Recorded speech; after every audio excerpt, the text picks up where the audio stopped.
This is Amateur Logic, episode 123, for May 24th, 2024.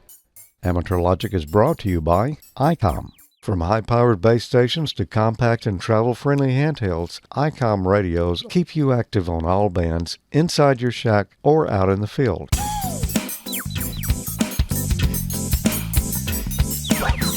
Good evening, everyone. Welcome to another episode of Amateur Logic. I'm George. I'm Tommy. I'm Emile. And I'm Mike. And it's great to be back with everyone after an exciting, somewhat eventful weekend, last weekend, at Hamvention. I was there. Who else was there? I was not there. I wish I was, but I wasn't. Cheaped out. I was there along with cousin Jerry, yes. Emile wouldn't sign my request for the funds, so... Nope. Way too much. He said only two of the crew could afford to go at a time, so next year it's him and I. A fun time was had by all. Part of the time. Part of the time. Yes. I got I got food poisoning or a bug or something, and Friday night about 8 o'clock, it kicked me in the gut, so I missed most of Saturday at Hamvention. I did make it back for a little bit there, the last couple of hours of it. So I had a somewhat truncated event to the, that's all I can say. But nevertheless, had a good time, all except part of my stay in the hotel. I'm kind of glad I missed that thing, because I might have caught it too, 'cause most of the time we share a room in there. Yeah. So. You might have, but then again, you might not have, and you could have gone on and shot some more stuff, and we'd have more video that wouldn't fit into an episode. Like, It looks like y'all did pretty good for. Yeah. We had a fun time. I had a lot of help there. We'll see them in a moment. But Mike and I got together on the first day, along with cousin Jerry, and as usual, went with no particular plans in mind. Right on target. And let the chips fall where they might. I didn't buy anything but a bottle of water. Is I that didn't. it right there? No, this is a different bottle. They wouldn't let me carry this on board. I could have packed it in my luggage, but then I would have been overweight. I mean, I was like on the other 16 on the ounces, just fluid ounces, just weren't going to make it. They'll let you get by with 50.5 pounds, but you go over that, and they want you to start pulling stuff out. Stream Contest University on Thursday there, they had a great event this year again. That video is online. If you want to watch it, it's on DX Engineering's YouTube channel. I'd encourage you, go check it out. Whether you're a contester or not, you're going to find some good, useful information on there. Rob Sherwood was on there again. He's is near the very end of those sessions. Mm-hmm. He talks about the new radios and it's got measurements on them, gives you the specs on how everybody's kind of lining up on the chart there. And he talked about some new things that, we'll be talking about a little bit later in some of the videos here. But check that out, Contest University. Did my BitX40 make the list? No. Yours? No, it wasn't on the list. Better luck next year. You hadn't finished it yet. How Has it even transmitted yet? Yeah. It hasn't transmitted. That's one of the prerequisites to be on the list. A few minor details I'm working out on it before I pull the trigger literally on the PTT. Yeah, well, usually they talk about radios that are still being sold. I'm not sure the BitX40 would be on that list. No, it's I don't know what generation. You can't even call it generation because it's just gone way beyond the... They're in the micro BitX series now, and it's just way beyond the original BitX series monoband radios. Yeah.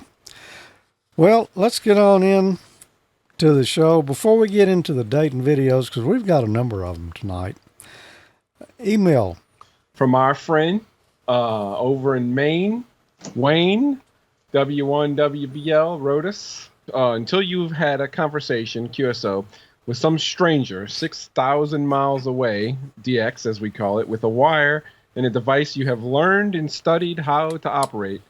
And now this stranger from a foreign land and you exchange QSL cards and become best friends. Until that happens, you won't know the excitement and the joy that these people, us, called amateur operators, feel and enjoy for the rest of their lives in this craft. I second that, Wayne. I know the feeling I always get is it brings me back to our first field day when I was totally hooked on HF. They put me in front. I got the general license. They put me in front of the Icom Pro 3, I think it was at the time. And from that point forward, I was just hooked. And I know that feeling, and I haven't lost it yet. And here we come on another field day. So thanks, Wayne, for writing this. I love it. Cool. Yeah. It's an awesome hobby. Tommy, I think probably you and I went about 15 years before we ever talked on HF. Yeah. Close maybe to that? Yeah, probably so. Because we were technicians for a long time and just really didn't have opportunity to get on HF. But we still had a lot of fun. If you could call anywhere an amateur radio playground, it would be this place right here, the Greene County Fairgrounds in Xenia, Ohio. It's Dayton Hamvention 2024. I'm George, W5JDX. I'm Mike, V3MIC. And Jeff, K8JTK. And it's good to be back here again for another exciting Hamvention. We're standing in the corner of the Icom booth until they run us off. And just wanted to say hello to everyone. We don't know what we're going to shoot yet, but we'll get around and we'll shoot Ray at some point. I think he's the hardest working man in showbiz today. Yeah, he's getting his money, or Icom's getting their money's worth, I should say. Jeff, you've got a little purple ribbon here. Yes. Matter of fact, I've got one. Yeah, that's for In honor of Bob Heil, Bob right? Heil, K9EID, who passed this year. Yeah, they're giving those away here at the Icom booth, and there's a few left over there. We sure do miss them.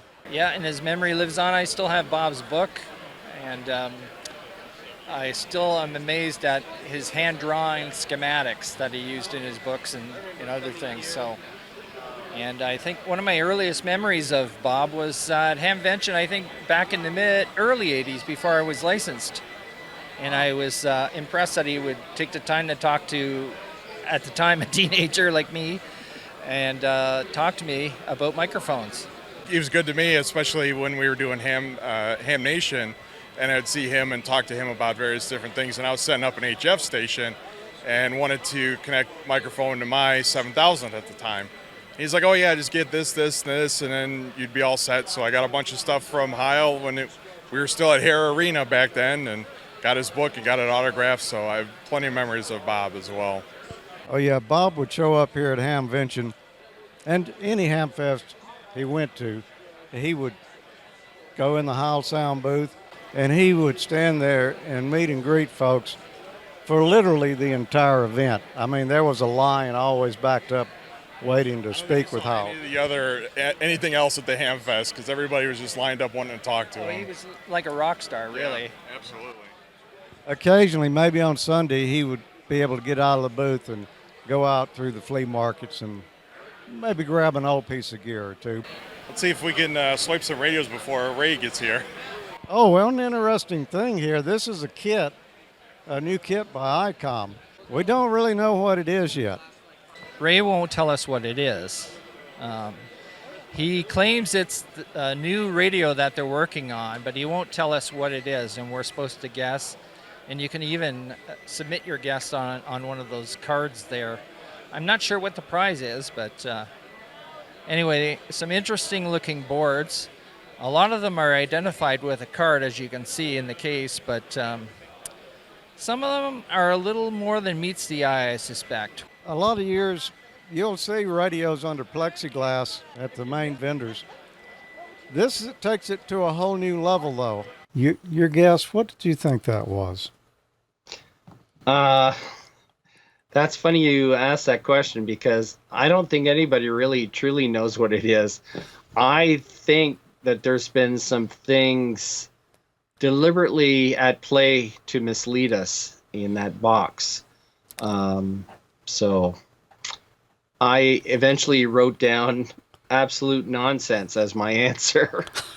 It's an Icom pie. Yeah. Yeah. That wasn't your BidX, Mike? It was not. A little Okay. more substantial than my BidX, for sure.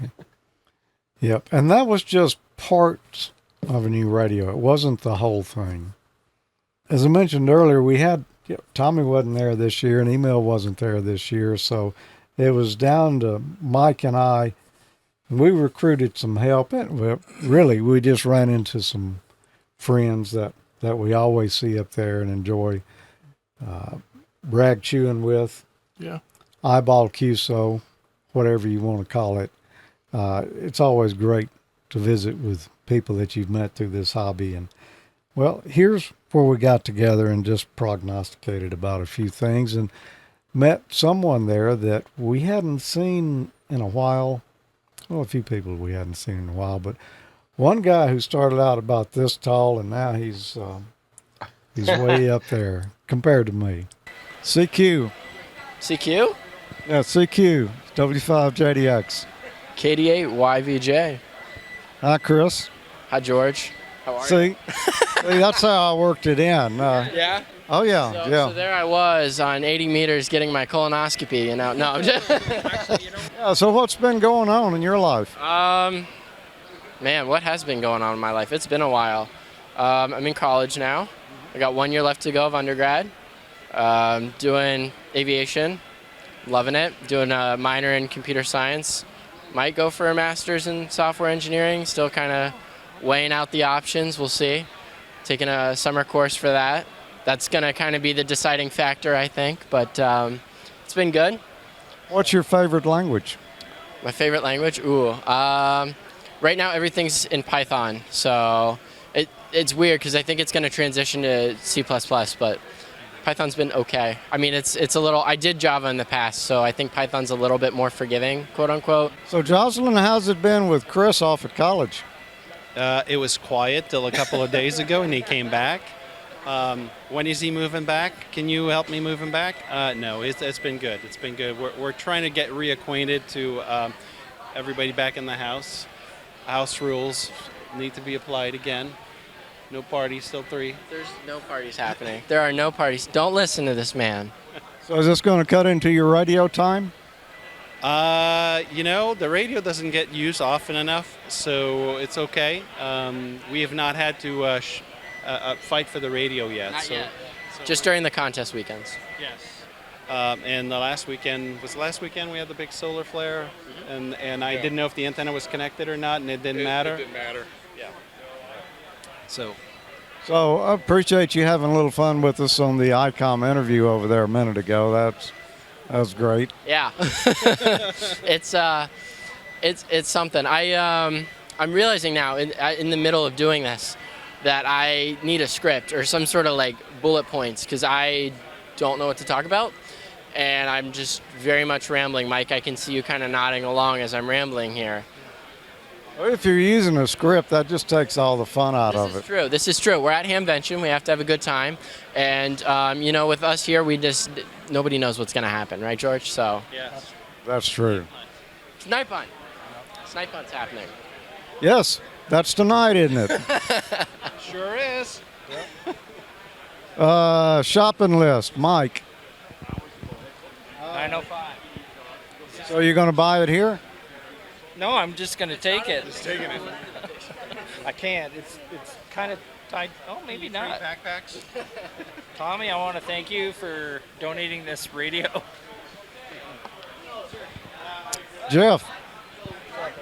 I don't really have a whole lot. I've kind of been looking for a new shack in general, so I kind of seen if there's anybody here that does buildings or anything like that just to see. But the one I have is in an old camper and it's kind of really falling apart and kind of like to move on to something else and get more room and all that kind of fun stuff. So seeing that, but I'm just looking for any kind of deals or maybe a radio to do VHF, UHF, WinLink, something. I mean, I'm always just looking for stuff. The only thing I bought so far is a bottle of water. I don't have any room in my luggage. No, he bought it. Oh, that's right. Yeah. Oh, by the way, Emile, you owe me now. Yeah, Emile owed me a pork chop. So Mike and I made a deal. Passing it around. So what's on your... Go ahead. What's on your shopping list, Jocelyn? I only had a few things, so I got some coax, some RG 316 for POTA. It's light, and it had the chokes on it for ABR, so I got that.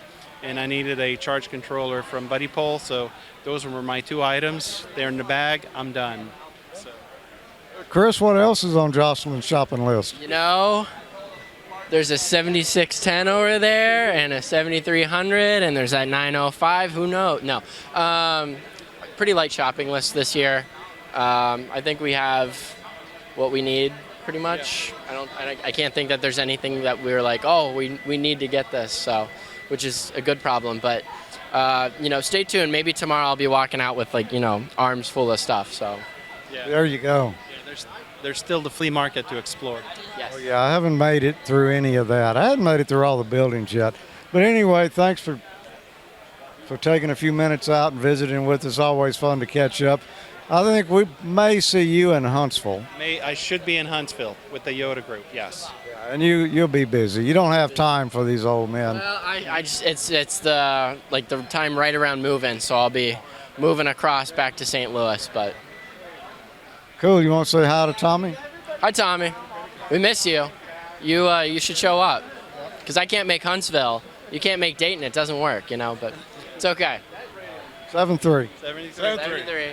Yeah, maybe next year. Yeah. Maybe next year. It was good to visit with those guys, wasn't it, Mike? It was awesome. That's part I miss the most. Yeah. Yeah, the social aspect of it is probably the highlight for me too. Yeah, buying the stuff, that's all fun and cool and everything, but seeing the people out there, that's the best part. Oh yeah. Yeah. So I got one pork chop sandwich and a water. Mike, got it. No, I bought my own water. As a matter of fact, I bought his water. Actually, you bought me a water too, Yeah. George. I bought water for both of us. But Y'all share the same one? Or no, it was two ones? separate ones. Oh, really splurged. Yeah. But yeah. Have we got time for a quick cheap old man shopping tip? Yes. Since the cheap old man wasn't there. So there was a company that makes this fantastic guy rope called Mastrant. Anyway, I must have walked by their booth 3 times, because every time I walk by, they handed me one of these, which is a 10-foot sample. And I figure if I go back 7 more times, I'll have 100 feet. So 100 feet of guy rope cost me nothing. It's a little naughty, splicing it together, but that's okay in it, Emile. That's good stuff. Are you saying he's being naughty? Well, yeah, maybe.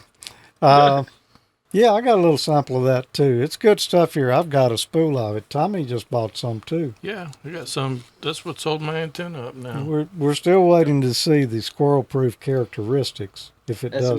As a matter of fact, I asked the question if it was not squirrel proof, and I didn't really get an answer. So yeah, one of those y'all are both the bystanders said, "Oh, you gotta put what do you put? Poison on it." Oh yeah.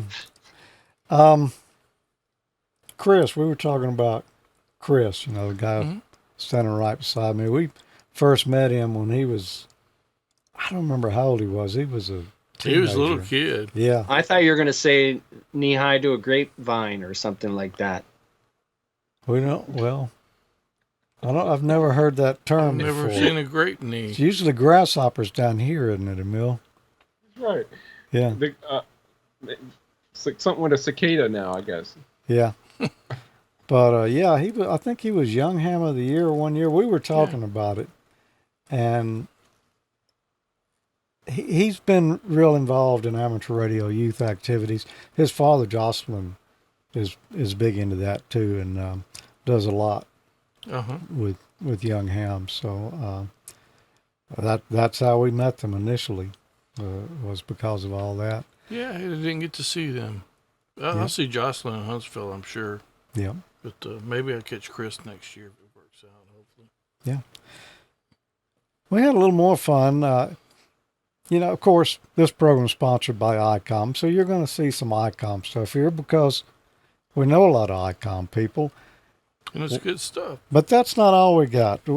So hang around because a little later in the show, we're also going to have an interview with someone from Flex Radio. As a matter of fact, a guy that I kind of have a connection with.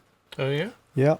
So we'll be talking about some new Flex Radios a little later in the show. But this guy right here we're about to see is with Icom and has been with them for a number of years.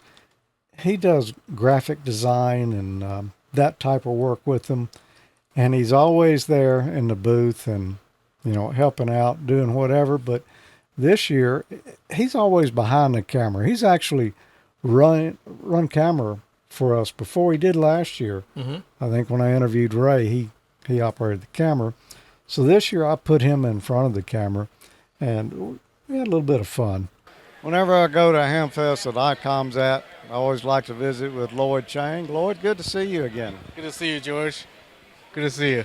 How's everything been going? Everything's going great. As you can see, we got the new booth, the mystery radio, and the history of our Icom radios right here lighting out. And with the black and red and tower in the middle, I think it's a good flow for the new booth. That's hoping we can do that next year. It does look good. Yeah. And you got something special going on right here as a background. You got a light ring over there. Well, this ring light right here is for people for testimonial, and we tell them the Icom story. So basically, I will ask you, tell us your name, your call sign, and how did you get started in the amateur radio? What is your first Icom radio? How many radios do you have? What is your furthest contact? And how many contacts you got so far? And what are you looking for in an Icom radio? And so on and so forth. And at the end of it, we will tell them to say, for the love of ham radio. And we'll piece that together at the end, and then hopefully get a good video out of it for the post-show. And for later on promoting the show and so on and so forth. Okay. That's it. Yeah. That's a lot. So tell me your name and call sign. My name is Lloyd Chang. And how did you get started in amateur radio? I get started when I started working at Icom Radio. Icom America. That makes sense. Tell us the coolest thing you've done in amateur radio. I took an ID51A up to Mount Kochuk and did a contact there without having any practice. I just turned it on, fumbled around. I got a first contact. It was Kirkland repeater. Okay, y'all have some big mountains out there. Oh yeah, huge mountains. As a matter of fact, I'm planning to take my ID51A and a SAT 100 up to near Mount Rainier this coming weekend for a backpacking trip. I'll just skip to the bottom here Yeah. instead of making you go through all of this. Tell us one thing you wish people knew about this hobby. So we live in the Washington area, and I want more people to know about ham radio and also Icom radio. You don't see a lot of advertisement, and so I try to use social media, but I want to take it further down, like TV, commercial, planes flying with a banner in the top, on a boat.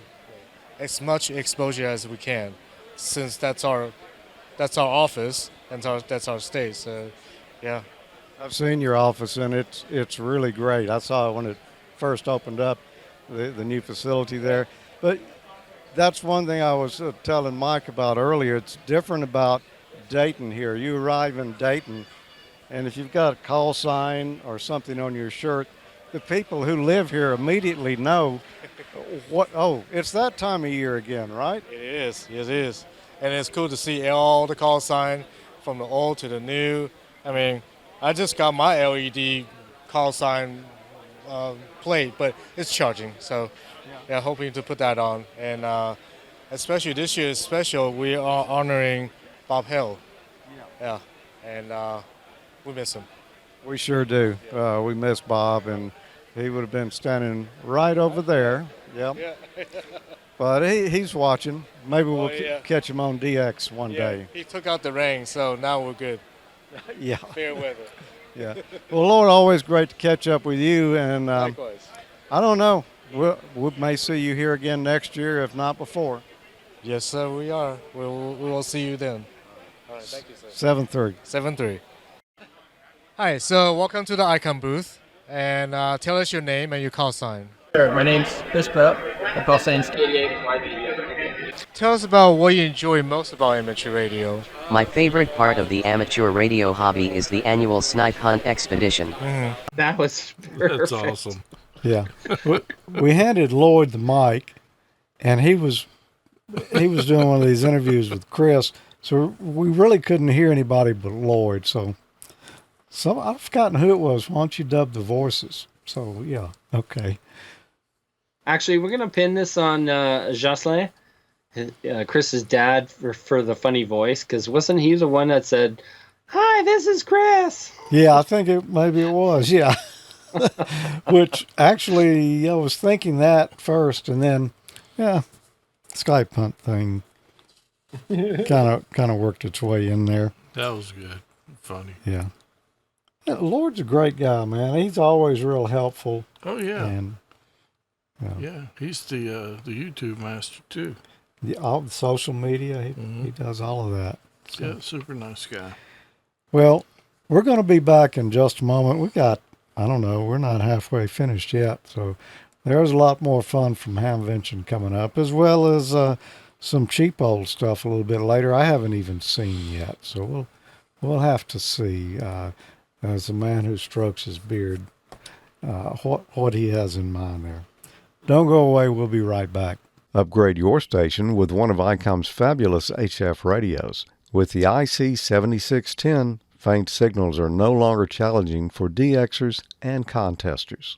The high-performance RMDR can pick out the faintest of signals, even in the presence of stronger adjacent signals. This is the SDR every ham wants. With Icom's IC905, VHF contesting is a breeze. This all-mode rig covers 5 bands with one radio. 2 meters, 70 centimeters, 1.2 gigahertz, 2.4 gigahertz, 5.6 gigahertz bands, and with the optional CX10G transverter, 10 gigahertz. Large color touchscreen, easy D-Star settings, and a separate controller and RF module configuration to reduce signal loss. Explore the world of microwave with the IC905. The IC705 and IC7300 are the perfect go-to rigs for outdoor hams who love POTA and SOTA activations. Both radios feature a large touchscreen with real-time spectrum scope and waterfall for intuitive function and setting operations. The IC705 provides base station features and performance in the palm of your hand from HF to 50, 144, and 440 MHz. The IC7300 is an industry first, using RF direct sampling in an entry-level HF radio. If you're getting a head start on hurricane season, Icom's IC7100, ID5100, ID50, or ID52 are the perfect traveling companions and should be on your go-kit list. From high-powered base stations to compact and travel-friendly handhelds, Icom radios offer in-demand features and functions to keep you active on all bands, inside your shack or out in the field. For more information about Icom's amateur radios, visit icomamerica.com/amateur today. Congratulate another Ham College graduate. We have a new graduate. Who might that be? Who might that be? I haven't heard. That's Nigel. Nigel? Yep, KG0PL. Congratulations, Nigel. I know you've been working on that for a long time, man. Congrats. He has She's pretty proud. Another successful graduate from Ham College. He beat me to it. He did. And, you know, he was all the way across the pond over there, Emile. I'm still just generally cheap. Generally cheap, yeah. Well, you're going to have to buy a new book now because the one you got's about to expire. Time to start all over. Actually, next weekend. You back next weekend? Yeah, I'll be back for that. Okay. We're doing the Next Time College, which will be the very last section of the Amateur Extra exam. Emile, you've always got money-saving opportunities in mind. Set this next segment up for us. I don't know. They're in mind. They must not be in practice. Not always. All right. So you guys know 2024 field days coming up quick, right? And from what I hear and from what I see from the logo, it's going to be radioactive. All right. So the cheap old man Go Box just got a cheap old equipment upgrade so that I could complete my epic power gate cheap solution. And hopefully it's not going to be fraught with hazards, but we're going to find out on field day. So check it out.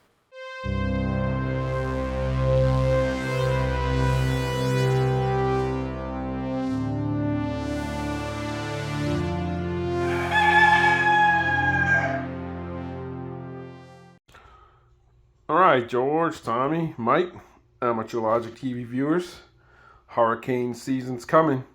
No better time to practice than field day. So let's see what components we're going to be messing with this year. Hey, Anna. Well, as you might remember, I'll start off this year in field day with the Go kit for the FT991 in the power supply here, GMRS rig. However, this year is a little bit different. I'm going to actually use some of the connectors for not only the DC input, but also the solar panels. And I know most of you remember some of the wiring that went into that. I have some diagrams of it in prior episodes, but we're actually going to use the solar inputs to the Epic Power Gate. This year I'll also be using, again, second year or third year maybe, the lithium iron phosphate battery, 100 amp hour, that just seems to love to run this radio in the rig. In addition, this year is going to be a set of cheap old man compliant solar panels, portable solar panels, 100 watt panels I picked up from Harbor Freight, along with its cable to go from the ASME connector to the Anderson power poles that is fed at the back of the radio, back of my Go kit into the Epic Power Gate. I've been using the Epic Power Gate for some time now. There's a basic diagram from them on the theory of operation there, which is what finally I'm going to fully utilize this year. Have my LifePo battery, LifePo 4 battery, the transceiver, of course, the battery, and a power supply, and a solar panel. Things been working great so far in all scenarios that I put it through. So we'll test it to its max this field day. And let's talk a little bit about that, because there are some specs that I learned about that I needed to verify this was going to work with my rig in my setup in this case. And that was the typical maximum power point voltage of you can see it's rated at 17.5 volts DC of output between 14 and 22 volts, 100 watts or 7 amps output from the actual solar panels. So I needed to make sure that that was going to be within range of the Epic Power. So I did a quick check online and found that the support for direct connecting of a solar panel for battery charging of all chemistry types using the MMPT with the following warnings. Basically, it says supplying over 30 volts to the solar panel jack may damage the unit. So we're within the range of what that panel is capable outputting. So should work fine. Also up this year for use is going to be the Wolf River coil, along with the steel whip sitting in my shed here, and antenna. This basically mounts on a ground rod, if you remember that last couple episodes a year or so ago.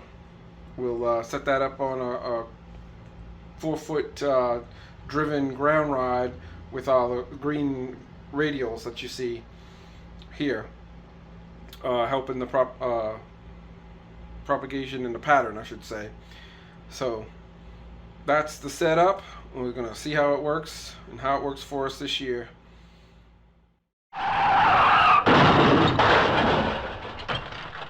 Emile, it'll be interesting to see how you come out on that, because I got a solar panel too I need to do something with. Mike's got a how. I have a question. Yeah. For the cheap old man. I'm wondering what those $8 signs mean, because every time I've looked at a restaurant guide, gives you a price range for the meal. It's usually like anywhere from $2 to $5 signs, 5 being a real swanky, expensive place. But $8 signs a meal? So I only add one piece at a time over years. So eventually, I can't say that the whole station adds up to cheap old man compliant, but each year I add a piece that is. And Glenn in the chat room, who you all know, KG5CEN, he recommended, they had a sale. It was like $40 less than their normal price. And I said, okay, I got the CFO's approval, the chief female officer, and she came with me. Mainly to make sure that was the only thing I brought home. And we're going to see how that works out in field day. Cool. Let's keep us informed. Yeah. And we've got to get our field day plans together too, Tommy. Yeah. It's coming up fast. It is. It really is. That mystery box of parts, that was not a BitX 40 mic that Ray was showing off there. He told us a little bit about what it was. Well, this is the most interesting thing this year at Hamvention. It is a box of parts from Icom. Are you getting into kitting, building here, or is this eventually going to be sold assembled? Well, what I've been telling everybody is this is a box of bits and pieces in the radio that we will debut at the Tokyo Ham Fair in August. But not all the bits and pieces out of the radio are in the box. That is the riddle. So tell me, what do you think it's going to be, George? Well, I can tell you a couple of things I see right off. Okay. And that is this board right here. It says PA200W. Okay. Now, that would tend to make me think 200 watts. Control panels, these will all break apart, be mounted. You know what, George? I actually had some young engineers ask me how we were going to get the knobs on that board. Yeah. I mentioned to him, look at it closely, and he goes, yeah, there's no way of and I'm like, you do realize it's a breakaway board, right? Yeah. Oh. That was a response. Oh. So it's a SD card, which I'm fine with. So I'm saying it's going to be a bigger radio, just judged by all these boards, and it has an SD card slot. Digicel units, 2 of them. So it may have 2 receivers. Antenna switchboard, 4 relays. Not sure I can say anything more about that. Connect board. It's got a lot of mini plugs. It's got multiple USB ports. Looks like maybe another Ethernet port, a DVI, a battery backup. And this is the second fishbowl of ideas here. So my entries were in there yesterday. Okay. I feel good about them. You got a whole second row of boards to talk about. RF board. A lot of discrete components on that board, huh? Yeah, but I still think it's going to be an SDR. even though it does have all of these discrete components on there.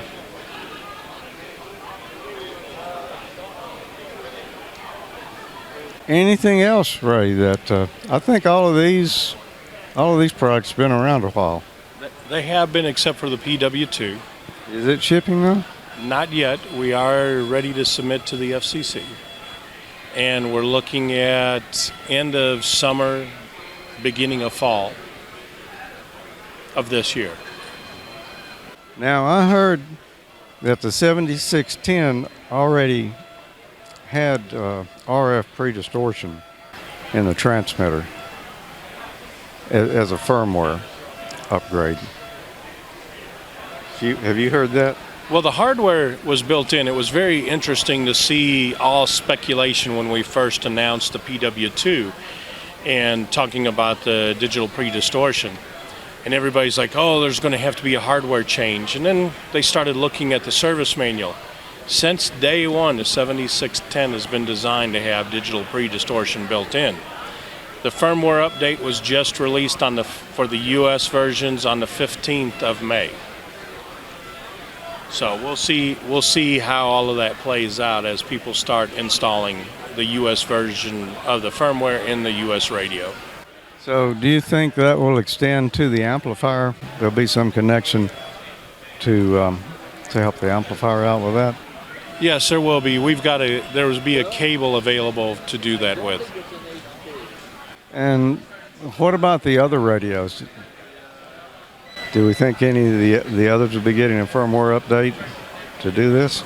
There was a firmware update released on the 15 for the 7300, the 7610, and the 7850/51. So there has been updates for those. I saw that on Rob Sherwood's presentation the other night at Contest University, and it is amazing to look at how sharp those signals are coming out that have had the predistortion done to them. All that splatter is gone. I think that's going to be a big thing. You know, a lot of times people don't care about what their signal looks like that much as they do what their receiver is doing. But as we get radios that'll do this, I think there'll be a lot more fist fights come up on HF maybe where, your radio's 5 wide, or something like that. You're on my frequency. Move up 5. QSY 5. Yeah. But it was well defined. You could see exactly what it was cutting out. So I think that'll be great for the band, especially on contesting and things like field day. Yes, sir. It'll be fun. So, Ray, anything else going on?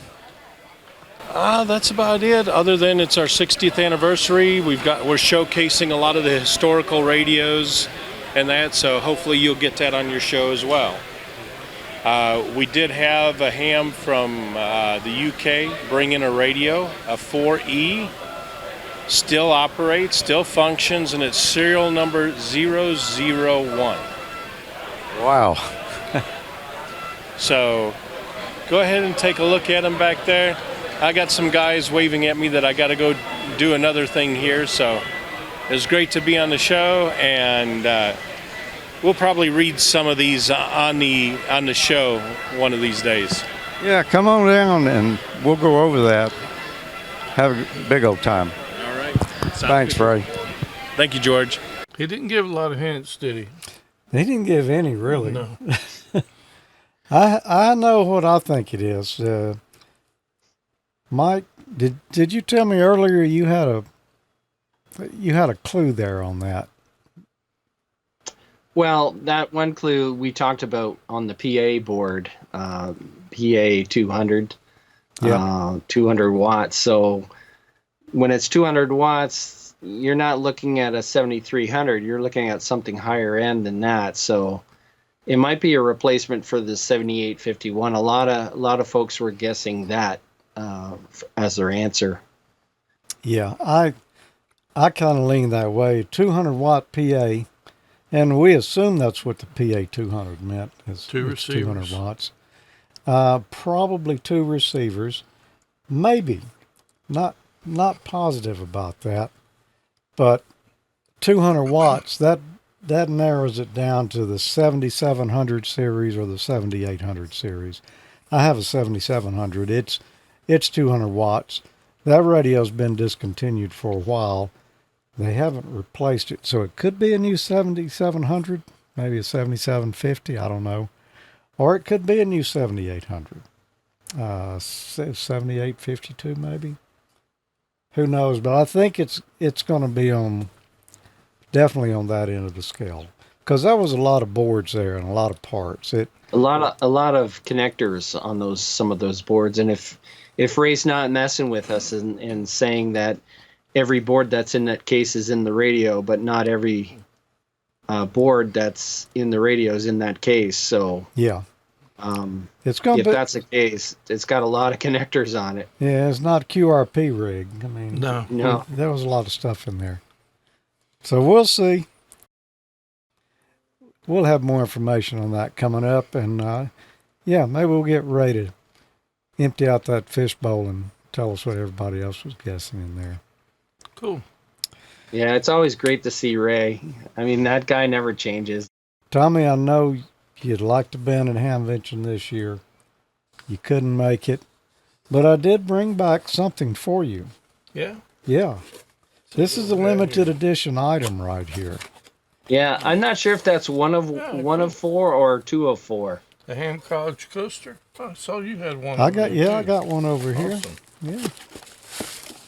Oh, cool. And a Ham College mug. Very cool. With a silhouette of Dean Martin and Professor Thomas. I can tell that's us too. Yep. Very cool. Yeah, I'm not drinking hot tea out of mine tonight because it's just a little too warm to be drinking hot tea down here. Look at they made that. Y'all made this mic? Yep. Yep. Oh, very cool. Look at the quality of that. Really? Yeah. You put the lettering on the cup too? It's actually it's really cool. It's the first time I've done it. It's a sublimation ink printer, and you print it on it actually looks like good quality bond paper, and then you put that, obviously it's a mirror image. You put that around the mug, you tape it in place, and then the mug goes into like a special heated mug press, and it's heated up for probably, 3 minutes. Really? You let it cool off, you peel off the paper, and that's what you get. That's amazing. You can't feel any. Oh, it looks like it's glazed. It's actually sublimated right into the cup.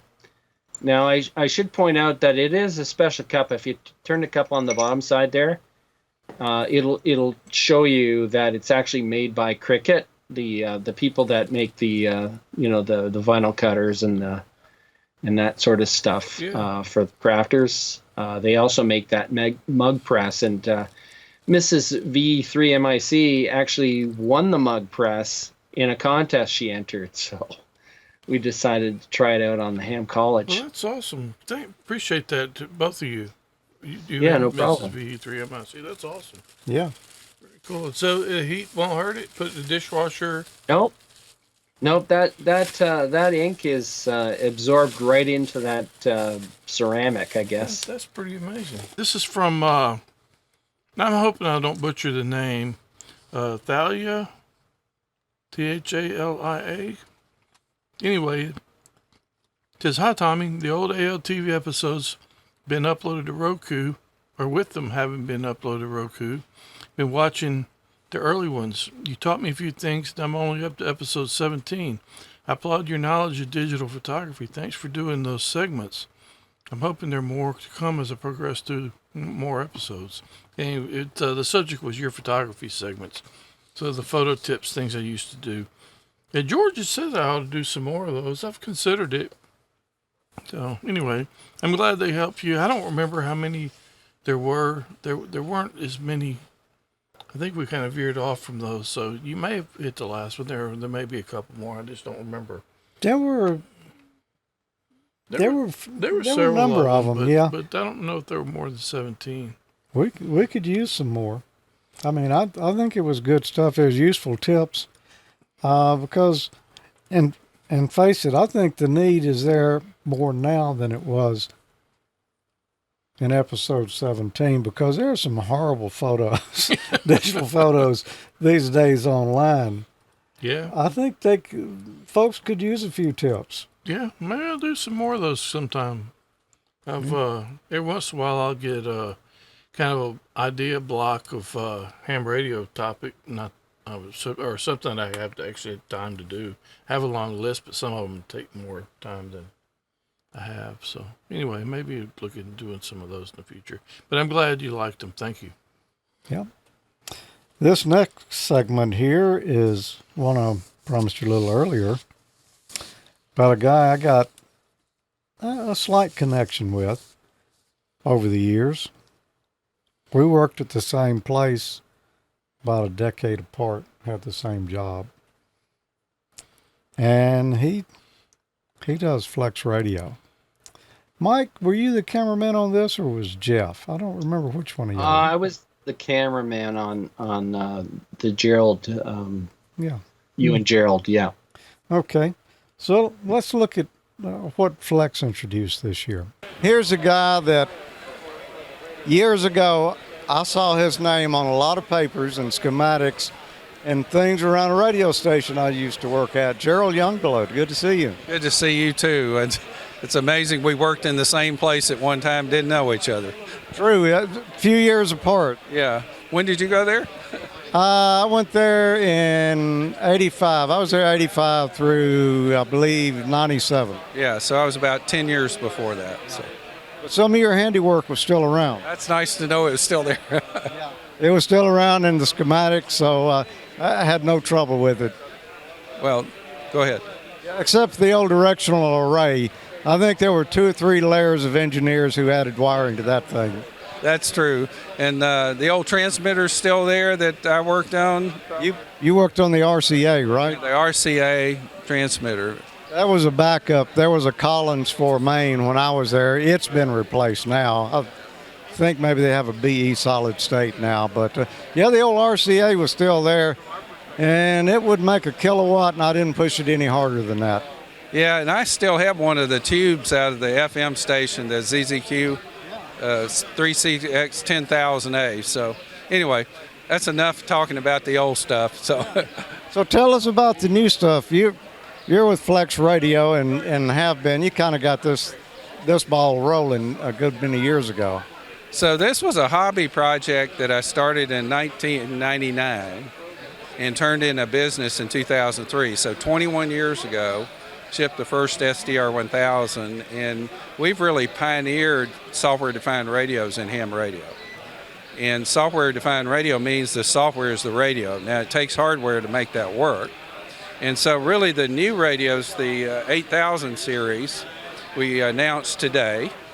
And what we've done is we've quadrupled the computing power that's inside the radio. It's like a quad-core ARM processor in the radio. We've doubled the FPGA performance. We've added memory in the radio. And what these things let us do is to put additional capabilities like adaptive predistortion inside the radio. And I do mean adaptive. It will listen to your signal and know whether it needs to apply different equalizer settings to your predistortion as it operates, which will be an innovative capability. We're adding wideband HF, which came out of our experience with government work in HF. And that's, instead of a 3 kilohertz FT8 channel, you can have up to a 40 kilohertz FT8 channel where you can transmit and receive anywhere in that channel. We're adding the capability of the spectrum display. When you zoom out on the spectrum display, normally, like any spectrum analyzer, the noise floor goes up because you've got wider bandwidth, basically. We're adding the capability to have extremely high resolution but wide bandwidth. So you'll have spectral awareness even when you're zoomed out to the whole band. You'll be able to see weak signals in that. So those are a few of the capabilities we're adding. We also add, if you see the little dongle, the little antenna on the back there, that's a GNSS satellite receiver standard in every one of the new radios. So you have precision, frequency, and time built in, and it comes right out of the box that way. So the radio is this box right here, and then this is a control panel? This is optional. Maestro. That's an optional control panel. You can run this with a PC, Mac. You can run it with an iPad, an iPhone. All of those can control the radio, either at your desktop or remotely.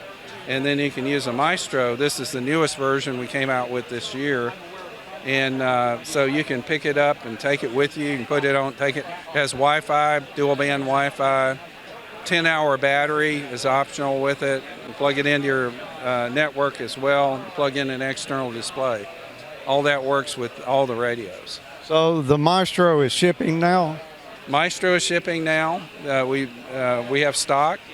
The 8600 and 8400 will ship starting in August. We have 4 different models in that new series. You see the Maestro front panel here. We have a version called the 8600M that integrates that into the front panel of the radio. So we have an 8400 and an 8600, an 8400M and 8600M with the integrated display. A couple of the difference between the 8400 and 8600, the 8400 has a single antenna digitizer. We call it a spectral capture unit. And the 8600 has a dual, which means you can have 2 different antennas that are simultaneously being digitized. Like you could have a tri-bander and a dipole. And you could have up to 4 pan adapters, 4 receivers on the 8600, and 2 on the 8400. So those are a couple of the key differentiations. Cool. Well, I've been seeing your radios around for a number of years now, and SDR, I mean, I don't know why you would build anything else anymore. Yeah. Well, it's not only the software capabilities to be able to do new things, it also, because you're directly sampling the entire spectrum, you can see the entire spectrum, you can tune anywhere in the spectrum, and it actually is lower distortion, so the sound is so much better in these direct sampling radios. Yeah, I heard a talk by Rob Sherwood yesterday talking about predistortion, and that's going to be the next big thing in radios, I think. Yeah, so we've been working on it for a number of years, and we've developed the science. Now we're implementing it in the radio, and I want to re-emphasize that it needs to be adaptive, so that if you change your antenna, you change the SWR, you change the impedance, that changes the performance of the amplifier. You know from amplifiers. And it needs to be able to train in real time, and ours trains in real time.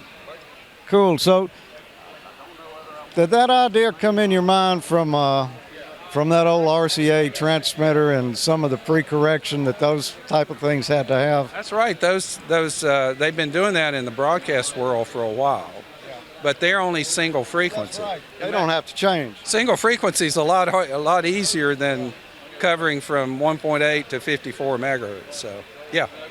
Well, Gerald, I appreciate you talking with us. Always great to run into you. Yeah, great. Thanks so much for the interview. Oh, you're welcome, and thanks for what you do. Thanks, Lloyd. 73. 73. Is he from Mississippi? He is from Mississippi. How could you tell? He did a good imitation of George. He actually almost kind of sounded like Alabama to me a little bit. But well, I'm not sure where he was born, but obviously it was down here somewhere. Uh-huh. But he... you wouldn't think it sounded like different, but I can hear a difference between Mississippi accent and Alabama. Oh, actually, parts. Yeah, definitely. Right, Emile? Yeah. I can tell one between here and Louisiana. Oh, Louisiana. Yeah. Yeah, everybody can tell Louisiana. Yeah. The country of New Orleans. Y'all got some smart people over there, man. We got a few. There's a lot of ham radio stuff goes on around here. It is. I mean, you got Gerald there. You got Ray Novak. Martin Jew. And we got George Thomas. Dean Martin. How did Ray lose his accent? That's what I want to know. I asked him about that one time. And when I don't remember how old he was a kid. His folks sent him up to live with maybe his grandmother, someone up in the Chicago area. Because that's what I hear is Chicago when I hear him talk. And he said, when I went up there, I had to lose that Mississippi accent pretty quick or I was going to get my butt kicked all the time. So he said it was easy, so yeah. He doesn't have the Mississippi accent. No, not too much. You can hear a little bit of it Every in now there, and then. but I can hear like that northern, like Illinois, Chicago area. Yeah. Mike, you wanted to talk a little bit about the outdoor areas there. Oh, yeah, the infamous, well, not infamous really, but the famous flea market area. The mud pit? That's not it. Well, actually, it wasn't too bad. I stayed away from the of course, Cousin Jerry's a trooper, and he even brought boots this year. I don't think he used them, but I know he had some mud issues when he came back to a hotel that he had to deal with. But Cousin Jerry, there he is. Yeah. That was the night we ate at the Cracker Barrel, I think. Yep. Anyway, I almost came back away from Hamvention empty-handed. I did not make one purchase until, of course, we headed back late Saturday. Well, actually, midday Saturday, and I'm walking around the the flea market area, thinking of Emile every time I saw a $1 table and a $2 table. And I came across this beauty here. It's a Motorola GM 300. It's a 45 watt. This particular model is 45 watt 8-channel UHF. And I got it for the rock bottom price of $2. Look at it. Wow. Is that the one they make repeaters out of? Yes. Okay, I thought so. It's very usable for converting to digital modes as well. It checks all the boxes for converting. Well, actually, you don't really even have to do anything to radio. Just tie into the proper points on the radio and away you go. Awesome. Anyway, that was my big score, $2. Actually, it was $1 for the radio, and they had everything kind of separate there. So they had the mic separately in a tray, and everything on the dollar table was $1. So I picked the radio up, and it's like, oh, I better get a microphone. And the guy in the booth said, oh, just give him the microphone. And I felt bad that I was only paying $1 for the radio, so I said, I'll give you $1 for the microphone. No problem. So going to the everything's a dollar store. Wow. Yeah. Emile, it looks like he found the right box. I think he did. Although, I don't know, did you pay $2 for that bottle of water? I don't know how much I paid for that water. It's probably at least $2. It was less than the pork chop sandwiches. Actually, so we should talk about the pork chop sandwich, because I probably ate a week's worth of meat in that sandwich at lunchtime. Yeah, they're good, though.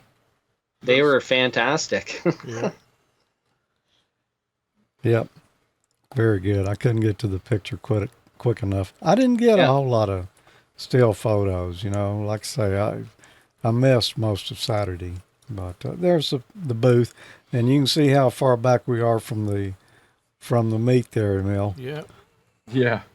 Actually, we should point out that the two peaked red tents are actually the cooking area, so they're full of grills that are just grilling pork chops by the dozens. Yep. Man, it's making me hungry thinking about it. Yeah. Well, this year Icom was celebrating their 60th anniversary. Oh, I didn't realize that. And they brought a lot of the historic radios over the decades with them. and had them on display right there in the booth this year. And our friend Steve from out west, from out in Washington, was there this year. And Steve and I hung around some on late on Saturday.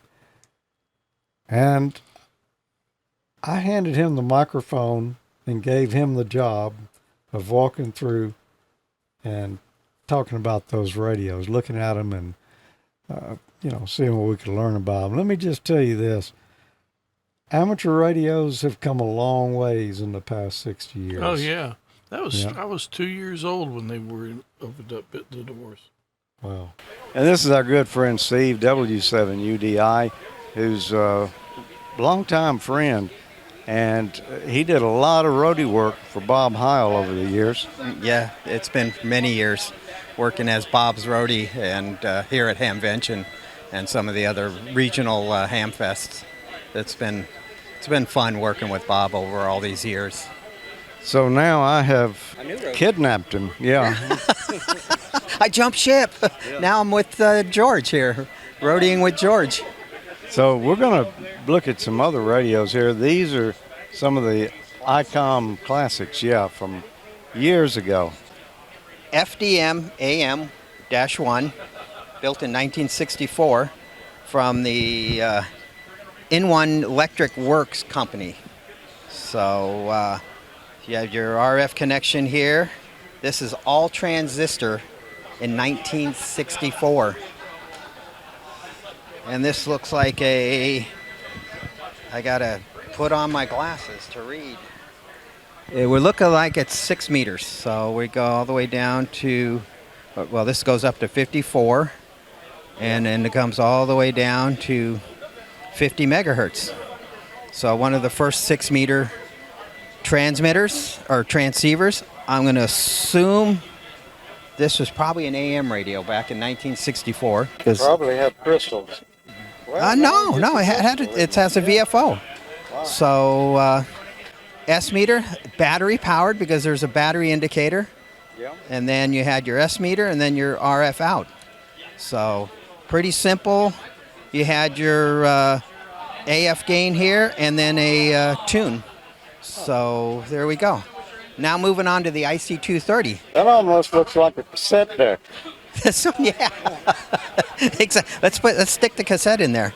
This is after the 8 tracks. So now we have one of the first FM. I'm assuming this is a VHF FM, so probably 2 meters. So interesting volume squelch. Then you had your direct and then your repeater. Probably crystal controlled or multiple crystals. So, but oh no, this might have been VFO. Oh, so there's 2.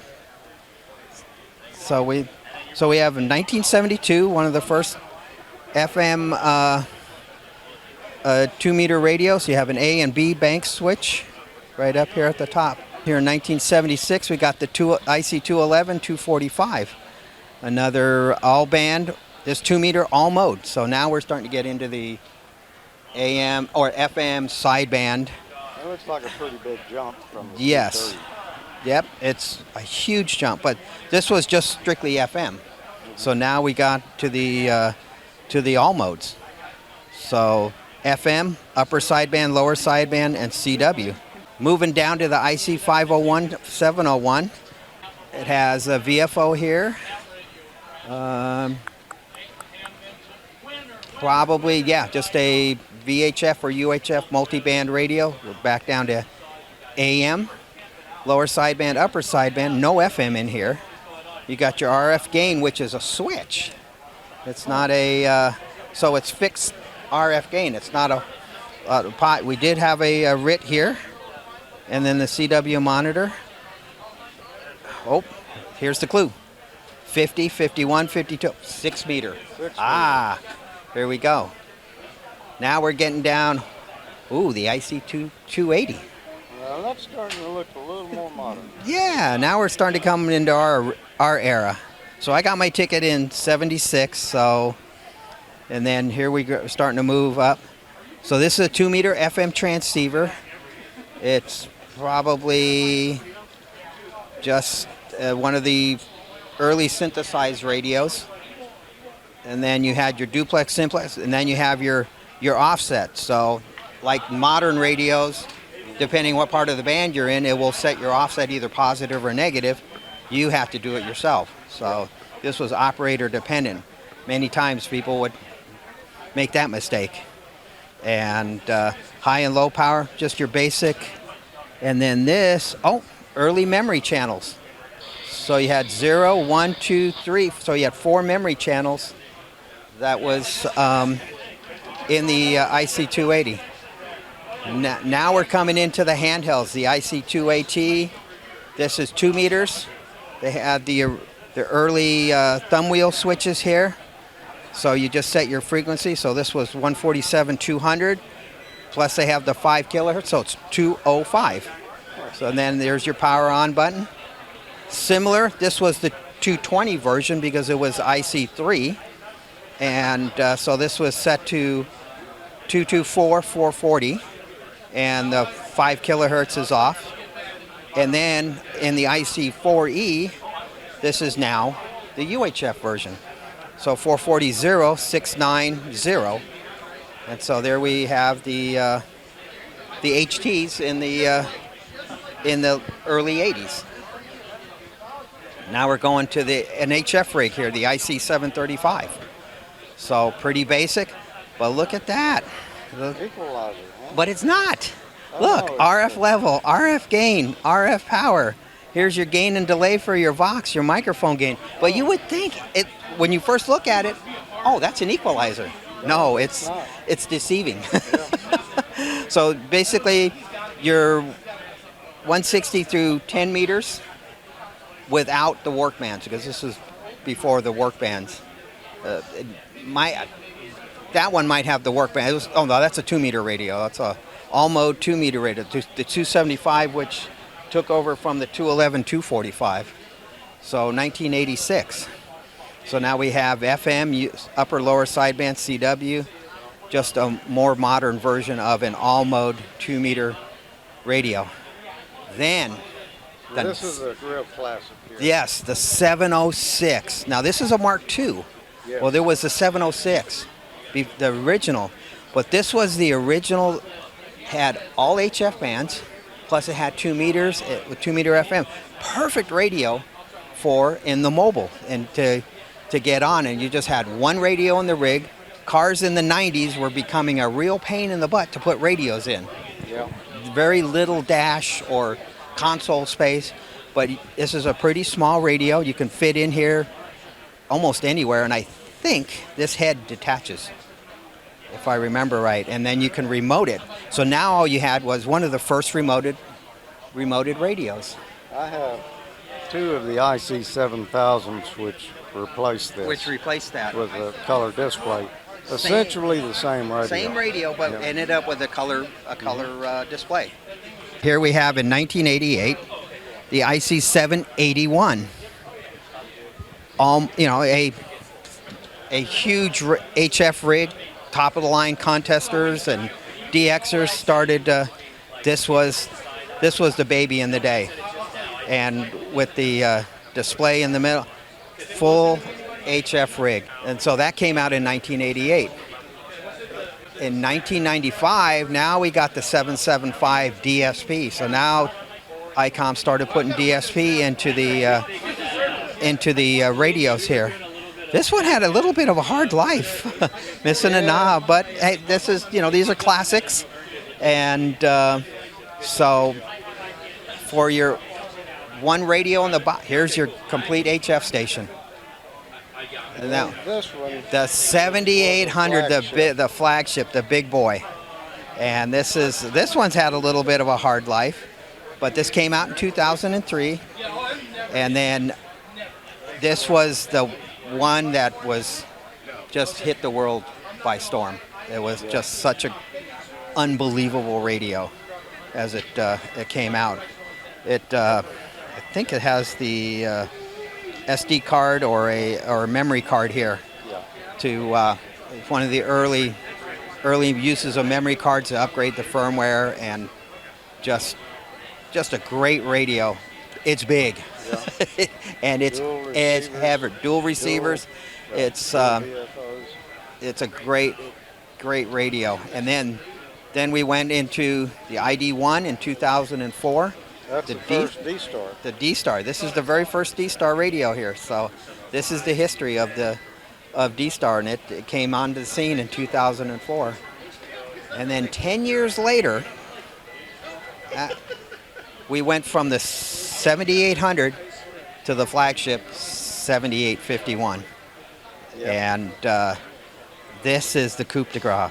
Rack mounted. You can put it in a 19-inch rack. It has handles. It's beautiful. Beautiful radio. Just an upgraded version of the 7800, but just a pleasure to operate. For you guys that like to rack mount things, there you go. I do. That's pretty incredible, man. Yeah. They've been doing bleeding edge stuff all the way back from the start. Yeah. The IC 2AT was a game changer. I mean, up to that point, I gotta say, all the other handhelds that were being used for 2 meters and 70 centimeters, they were all crystal controlled, and with those, I'm assuming they were BCD thumb wheel switches on the top for setting the frequency. That was a game changer. Icom must have sold thousands and thousands of those handy talkies. Yeah, it's some very interesting look through history. They've got a lot more radios than that back in the locker. They've got a room there out at the headquarters that is just full of practically every model they ever built. What was that little Icom handy talkie you got? That first handy talkie, wasn't it? IC24AT. Yeah, so there's a whole lot of them in between those, but I guess those are milestone ones. Yeah. Yeah, and that IC735, that little HF rig, you don't see too many of those 735s with they usually have that little area of the radio that's recessed, and it looks like like an equalizer with the slide pots. Mm-hmm. There's it's supposed to be a smoked colored, it's see-through, but a smoke colored plastic cover that flips up and covers those buttons that are recessed in that area. Wow, cool stuff. Don't see too many 735s with that little door on it still. Yeah, apparently not. Yeah. Steve did a good job too. He did, you know. He's an awesome guy, man. He's another one of the ones I miss seeing out there. Yeah. You know, that's the thing we're talking about, the ham radio hobby when we started tonight. We wouldn't know any of those folks. Oh, yeah. Had it not been for that. And, you know, get into ham radio, get on the air a little bit. You can pretty much end up with friends from everywhere. Oh, yeah. So it's really great to catch up with a lot of them this year. One final friend that I visited with while I was there, and this was pretty much near closing time on Saturday evening. I was sure glad I ran into this guy because I hadn't seen him in a couple of years. Some of you may know this guy right here. I've run across him a few times in my life. It's Gordon West, WB6NOA. Hi, Gordo. Well, hi there, George. And wow, I don't know about how many attended Dayton Hamvention 2024, but it was certainly a packed group for 3 days. Oh, yeah, it was wall to wall every time I tried to walk through anyway. Just almost stacked on top of each other. So you're working with the ARRL now. Yes, I was very fortunate that the league wanted my amateur radio training books, so the ARRL has now brought them aboard as our publisher. The W5YI group does a fabulous job on their examination work as well as their remote exams. So they're happy, we're happy, it just worked out well. Oh, that's great. And ARRL was very fortunate to get you. I mean, it's a great fit, I think. Well, I appreciate that. And this is a great show for me because it lets me work with league officials, their paid staff, and their volunteers. And wow, we're all on the same frequency, and it's a wonderful job that they're doing, and our emphasis on kids. And George, did you see all the kids here? Today was a great day that says ham radio is sure for kids as well. Did you smoke any pickles this year? Oh, did I smoke a pickle? You know, the West Coast wise guy, Gordo, coming to an ARRL group that's fairly formal, I thought I better not smoke a pickle because it certainly is not UL approved and could very well blow up the wrong person. So no pickle smoking in the ARRL booth. Well, I can understand that. And you had a big crowd this morning for your session, I'm sure.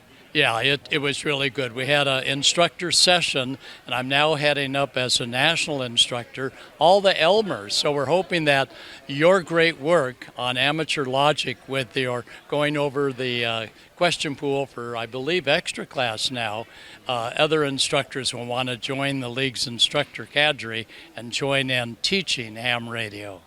Well, we always recommend your books. We have all along.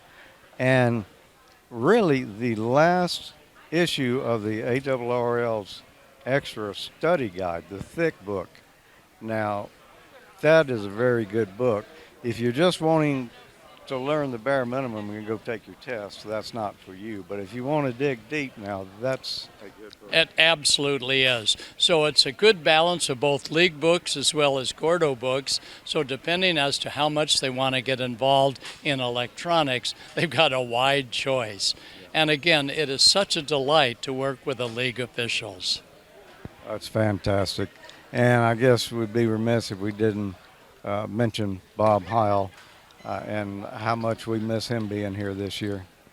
We had so many folks come up to me today just to express their sadness on the loss of Bob. But so many folks said, wow, what a guy. He lived actually 5 or 6 lifetimes for his one brief lifetime.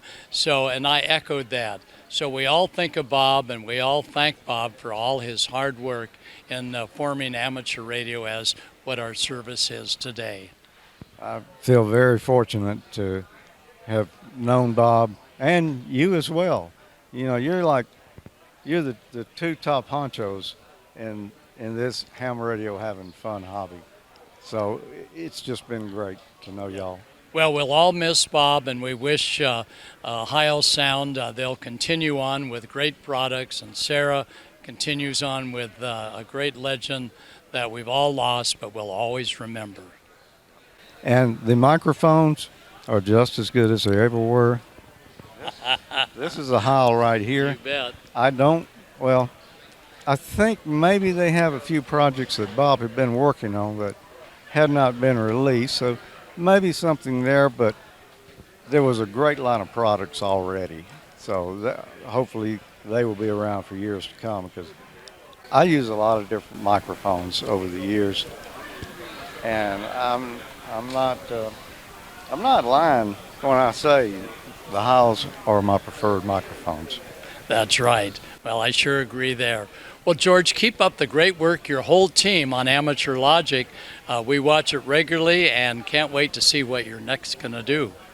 Okay, Gordo, thanks for stopping and spending a little time with us. And boy, let's meet here again next year. How about that? Yeah, I've been here almost 40 times now. First at the Biltmore, and then the Hera Arena that unfortunately is no more.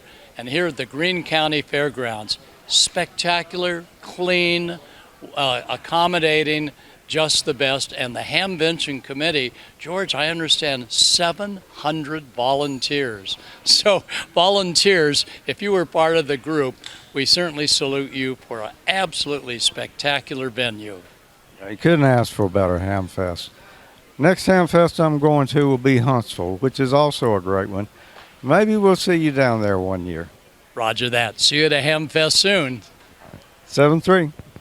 73 and 73 all. And watch Amateur Logic. And watch Ham Nation. That's true. There's nobody like Gordo. Oh, no doubt. No doubt. An ambassador for ham radio for sure. He's the first name I knew in ham radio. When I first started looking for study material, his stuff came up literally everywhere. Yeah. It's like everywhere. Yeah. And he's right. He's been going to Hamvention for years. I remember at the Harris standing in front of the Icom booth, and there was a fella that was standing next to me. We got talking, and then Gordo showed up, and the guy said, "Gordo, I got a picture on my phone I want to show you." And it was a picture, must have been in the 60s. It was black and white, and there's a shirtless Gordo walking around the flea market area at Hamvention. Well, could have been carrying a surfboard, except there's no surf around. It would have had antennas on. I know that much. Well, that's it. That's our Dayton Hamvention adventure. Adventure. I like that word better, because that's what it is. I didn't get to see everything I wanted to see this year. Never do, but wow, so much to see. Yeah. Oh, yeah. No doubt. You have to stay moving pretty much the whole time to see everything there. Oh, you still won't. Another fun Hamvention. I hope we'll see a couple of more folks here next year. You never know. It could happen. Yeah. We'll see. All right. Before we get out of here tonight, any final thoughts, Tommy? No. Get your field day prep ready. Start prepping for field days. Be here before you know it. Let's see. I guess we'll have one more Amateur Logic before field day. Just barely. So. Yep. Yep. We got to do some antenna work before then too. Oh yeah, no doubt. Email. Well, keep it cheap, guys. And even though if you need help, Tommy, with breaking that handle off of the mug, seems that I'm pretty good at it. Yeah, email's so cheap he won't even turn on the light so we can see it. Oh, he's going to use a flashlight. I got a flashlight. Wow. Mike? We're going to have to modify Emile's motto there. So when it says keep it cheap, we put $8 signs next to it. I'm going to do that. All right. Thank you all for watching. We appreciate it. Hey, why don't you, as long as you're here, if you haven't already, click the subscribe button down there. And by all means, click the like button and share. You know, you can share this as well with some of your friends. We appreciate that. Sharing's nice. Yeah. All right. I guess that's going to do it. And I will see you along with Dean Martin and Professor Thomas next Friday night for the final in the continuing series of Ham College lessons on the Amateur Extra class. Extra. 7-3, everybody. Good night. 7-3. 7-3. 7-3.